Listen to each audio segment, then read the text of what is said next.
This week on Christian World News, thousands fled this Christian town when ISIS came storming in. Now, after 2 years of occupation, it's being liberated. See what it looks like today. Plus, an unthinkable decision. Pay a ransom to ISIS or never see your family members again. See why these Christians decided to pay, and meet the bishop who stirred the global church to action. And the wars in Syria and northern Iraq are one of the biggest humanitarian crises of our day.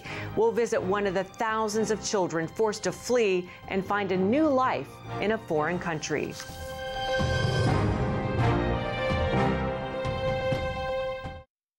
여러분 안녕하십니까? 크리스천 월드뉴스입니다. 지난 2014년 8월 6일 무려 6만 명에 달하는 이라크인들이 이라크 북부의 기독교인 지역 카라코시를 떠났습니다. 이슬람 극단주의 무장단체 IS의 공격을 불과 몇 시간 앞둔 상황이었는데요. 하지만 몇 주 전 쿠르드군이 이 마을을 탈환했죠. IS가 남긴 파괴의 흔적을 함께 봅니다. 오늘의 첫 소식 카라코시로 가보시죠. Cbn News joined Sister Diana, a Dominican nun and her team, to show us what ISIS did to their city. We first visited her home church, the Immaculate Conception Cathedral. This is considered the largest church for us in the Middle East. We do all our worship in here. I would say my parents got married here. We have our first communion here. And we used to worship every single day during our feast days, Christmas, Easter. From the ceiling to the floor to the altar, ISIS left its mark. What we were told is they gathered so many of these benches, they put it inside in the middle here and burned them. So the church was burning for days. They have took the host and throw it on the ground. So they are against every Christian symbol, against everything, actually. You know, wherever you see there's a cross, they took it down. If you see here, we have the altar. There were crosses in there. So wherever you see the damage, they try to do as much as they have in their power to say, you Christians, stop, live here. This is not your land. I mean, it makes me speechless. In the remains, Sister Diana found charred pages from a New Testament. The letter to John, chapter 4 and 5, because he's the one who came to save us with water and blood. It says, do not follow evil, but follow everyone who does goodness, because he's from God. Whoever done evil would not see God. This is the courtyard of the Immaculate Conception Church. When ISIS was here, they used it as a training ground. For example, you can see the courtyard littered with bullets. At the far end, they used it for target practice. Over here is the convent, and they brought thousands of books out of the convent, brought them here into the center of the courtyard, and they burned them. All that's left is this pile of ashes. This is what we honor, and it has turned into ashes.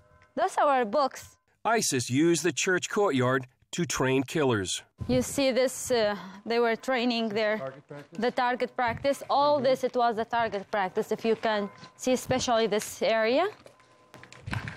And pray. Imagine how many people they have trained to kill.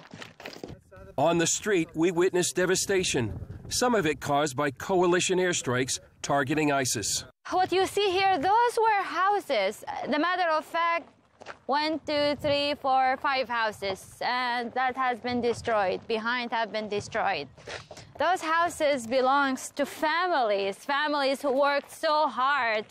This family lost their home, money, and 3-year-old daughter, who ISIS stole from her mother's lap. We lost everything. Their house has been put down. She lost her daughter. I mean, she said, what? Everything we own, we lost it. These roads used to be so busy, people very active. You know, these are all markets. Yeah. And, you know, you see, it's empty. Throughout the town, ISIS left behind writing on the wall. ISIS left graffiti all over Karakosh. This one says that ISIS will crush or squish all the unbelievers. And this one says that the Islamic State will expand with Allah's permission. This wall said, "We destroyed your crosses. We beheaded you, you infidels." Yeah. Throughout the city, ISIS destroyed or burned Christian houses of worship. They especially damaged or destroyed crosses. They even pillaged Christian graves. ISIS not only destroyed the homes of the living, they also desecrated the final resting place of the dead. Here, they destroyed some of these memorial plaques and even opened the graves so they could loot any valuables they could find off the corpses. Sister Diana says the devastation would be overwhelming without faith in God. They destroyed everything dear to us, but we tell them they could not destroy our will, our faith, our strength. They could destroy material things, but what it lives is the eternal things. Sister Diana prays the townspeople will return, but says they need assurance. Number one is the security. If I don't feel secure, I won't be able to stay here. If a father, a mother won't feel secure, they won't send their children to school. After we liberate Karakosh, we hold the ground. The town now sits under the control of a Christian-based militia. But Mafuk Sata says they need more help. People, they need to come back, but they need to feel safe. They need force on the ground. They need, international protection. And that will be good, like a guarantee. That will never happen again. It's really scary to think that if something really big doesn't happen, ISIS could be successful in trying to destroy this community. It isn't without hope, but people need help here. People, if they want to rebuild and return to their homes, they're gonna need help. They are broke already, they are homeless already. They are living in a place, it's not their homeland. This is our homeland. Sister Diana fears too many Christian families may be discouraged and leave the area. She believes the Christians of northern Iraq are its salt and light. That's what the gospel says, and that's what we try to be. We carry the message of our Lord Jesus Christ, and we are going to be faithful to Him. No matter what they do, they can't defeat God. And the glory of this church and this town is coming back. Sooner or later, God has promised us for a better life. And you know what? We're gonna look for that promise. In the meantime, Sister Diana asks for prayer that their faith will remain strong as residents of Karakosh trickle back to see their homes, their church, and to worship. 만일 사랑하는 사람이 테러 단체에 의해 납치된다면 어떨까요? 상상하기도 싫은 끔찍한 일이겠지만 현실적으로는 몸값을 지불하거나 그럴 수 없다면 테러범들의 자비를 기대할 수밖에 없을 텐데요. 지난해 시리아 기독교인들의 상황이 이랬습니다. 함께 만나보시죠. In February 2015, Islamic State jihadists seized control of several villages around Tal Tamr in Syria's Khabur Valley. In the process, they kidnapped 226 Christians. Abdo Marza was among those abducted. They came to the village in military vehicles like an army you could not resist. They came knocking on each door. They took us out and put us all in one house. Then they took us one by one to each house to search it. They destroyed all the crosses and the pictures of the Virgin Mary. Late last year in Lebanon, reporter Abigail Robertson and I met with several of the distraught family members as they discussed efforts to secure the release of their loved ones. At that time, they did not want their comments to appear in a story because they feared their kidnapped family members would be killed. We've covered the adult faces now to protect their identities. Their faith remained firm, and they prayed God would release their family members from the clutches of ISIS. California-based filmmaker Sargon Saadi visited his homeland to document the efforts of families like these and Christians around the world to buy back the kidnapped Assyrians. Ransoms were paid to ISIS in violation of international law. We don't regret breaking this law. Especially when the governments are not doing anything about it. They're just putting guidelines on us. It's like, well, how about the lives of these people? Saadi visited some of the villages raided by ISIS. They were abandoned like ghost towns. After news got out about the beheading of 21 Coptic Egyptians in Libya, Christians feared ISIS would do the same to the 226 abducted Assyrians. In September 2015, ISIS released a video showing 3 Christian men in orange jumpsuits shot by their captors. It was unbelievable to watch. It was unbelievable to conceive that our own Assyrians on camera being executed in such a barbaric way in 2015. And it was unbelievable. And at that point, everybody, like, we're going to get them out in any way, shape, or form. We don't care about laws or rules that other people say about us. We can't fight them. Assyrians don't have an army to go and rescue them. Church leaders established a bank account for receiving ransom payment donations. The cost of buying back each Christian was reported to be $50,000. Ransoms were paid, and little by little, by Easter 2016, all of the remaining kidnapped Christians were freed. And the big philosophical question is, like, are we supposed to pay ransom for hostages? Is that going to encourage them to do even more of these horrible acts? Is that a good thing in the long run? Probably not. It's probably not a good thing. But when you're in that situation, at that time, you don't have much time to think about the ethical and the moral risks that brings. You just do it. Taking action the only way they could to save the lives of their suffering loved ones. Gary Lane, CBN News. 시리아 내전으로 수백만 명이 집을 잃었고 많은 사람들이 고향을 떠나 인접 국가인 레바논으로 향했습니다. 이들 중 일부는 CBN의 도움으로 새 삶을 준비해 나가고 있다고 합니다. 어려움 속에서도 한 줄기 희망이 되는 소식이네요. When the Syrian civil war came to the city of Homs, thousands were forced to run for their lives. Naji and his family fled to a refugee camp in southern Lebanon. There were so many planes and bombs. I thought we would die. We came here thinking life would be better, but it's been very difficult. When I went to the camp, Naji's aunt told me about how his father died of a chronic heart condition soon after making it to Lebanon. Later, his mother abandoned him and his siblings. Naji has really suffered. He's been very angry and sad.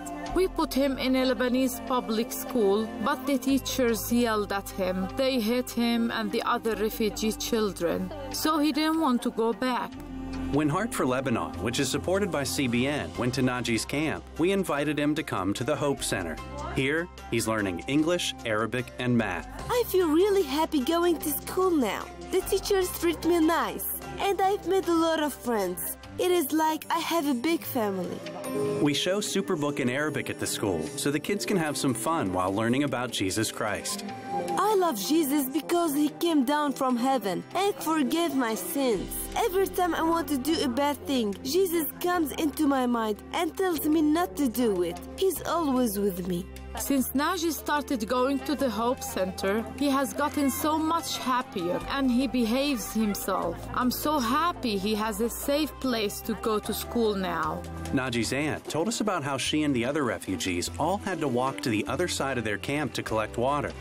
So we installed a system that delivers fresh water directly to their tents. We also give food to Naji's family and thousands of other refugees. They all get rice, beans, canned meat, cleansers, and other household supplies. Every month, it's enough to keep a family of 6 going. We really love Heart for Lebanon and CBN. You have done so much for us. We have enough food to feed our family and clean water to drink. Thank you so very much. We even had a special surprise for Naji, a brand new bike. I thought I was dreaming. I couldn't believe I would ever have a bicycle. It is so beautiful. I want to thank you for your kind hearts. Everything I have is from Heart for Lebanon and CBN. I love you so much. 레바논에 있는 시리아 난민을 돕는 이들은 이 밖에도 참 많습니다. 많은 기독교 단체들이 힘을 모으고 있는데요. 미국 오픈도어 선교회 크리스틴 라이트 홍보국장을 만나 좀 더 자세한 이야기 들어보겠습니다. And Kristen, you are just back from Amman, Jordan, and you spent time with the refugees there on the ground. You know, winter's coming very close. In fact, it's already here in many parts of our country. How big is the crisis? You saw it firsthand. Yeah, the crisis is massive all throughout surrounding countries and within Syria as well. So when I was in Jordan, I met with a number of Syrian refugees who are they've pitched tents in the middle of the desert because they can't afford living in an urban area, and the camps are full, many of them. Is it cold there already? It's starting to get cold in the evenings. I was in one of those sort of makeshift camps one night, and it was already getting cold. Yeah. And I was told by one of our partners on the ground that they last year brought out heaters. Open Doors provided heaters and blankets for the families, and they'll do the same this year. However, these families are living in just truly makeshift tents. I mean, how do they eat? I mean, are they making fires? Are they building like wood fires? They're living in a very rural setting, almost out in the desert, and so they're building fires.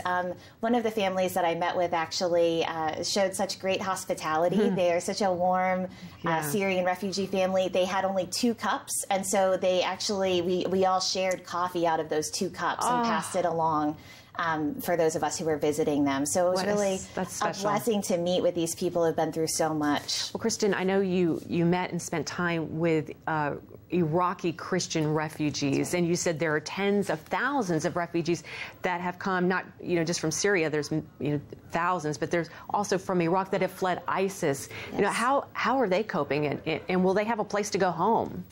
Yes, well, right now is a very difficult time, I think. Many of the women Iraqi refugees that I met with, they're Christians. They fled towns like Karakosh. I've met several from there, and they were showing me pictures that they had on their cell phones of their homes, their destroyed homes. Many of them had seen their homes on the news when forces were coming in to retake the city. And so it's a time of, a time of intensity right now. A lot of these families they're living in a completely, they're living in limbo. They're not sure, will they be able to go back? Will they feel secure enough to go back?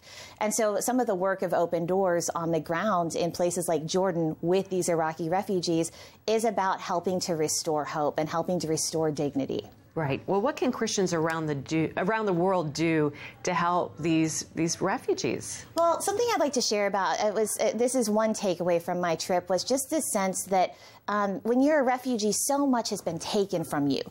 You have lost your home, you have lost food, and in many cases, it is a tragic loss of dignity. And that's something that Open Doors is really trying to help Christians regain that sense of dignity. And you may wonder, okay, how can we do that? Well, trauma counseling is one part of that holistic addressing of the needs of refugees. It goes beyond just helping to provide food and shelter. We're doing that, but also that trauma counseling, spiritual support. And then one aspect of that for the children refugees is through art therapy and other unique ways for kids to be able to express what they've been through and what they've experienced in a safe space and start to work through those issues. Oh, that's so wonderful. Well, we're glad that you're back safe. Kristen Wright, Advocacy Director with Open Doors USA, and thanks so much for sharing your firsthand account with us. We appreciate it. It's a pleasure to be here. Thank you. 2년 전쯤이었죠. IS가 여러 기독교인 마을을 장악하며 수천 명의 이라크 기독교인들이 고향을 떠나야만 했는데요. 현재 탈환 작전이 진행 중입니다. 이와 함께 기독교인들은 고향으로 돌아가겠다는 의미를 담은 영적 축제도 개최했습니다. They called it the Return Festival, a worship celebration and prayer meeting of Iraqi Christians. They paraded with the names of their villages once captured by ISIS, consecrated them to the Lord, and said, "Wait for us, we're coming back." The original idea of this event is that to bring Christians together to pray for their land, because their land has been taken by ISIS, and we believe that this land needs to be cleansed. Representatives from a cross-section of Iraqi churches attended. Vernon Brewer of World Help was chosen to be the only non-Iraqi speaker. I brought a message of hope to the Christians of Iraq that have been persecuted, that have been targeted by ISIS, that have been driven from their homes. It's a hopeless situation. And I just told them that Jesus Christ is the hope of the world. Hope was the message of this Catholic teacher and her students. It is to bring hope through education with the Holy Spirit and with God to bring us the grace and the strength that we need. Brewer says Christians around the world need to get to know their Iraqi family.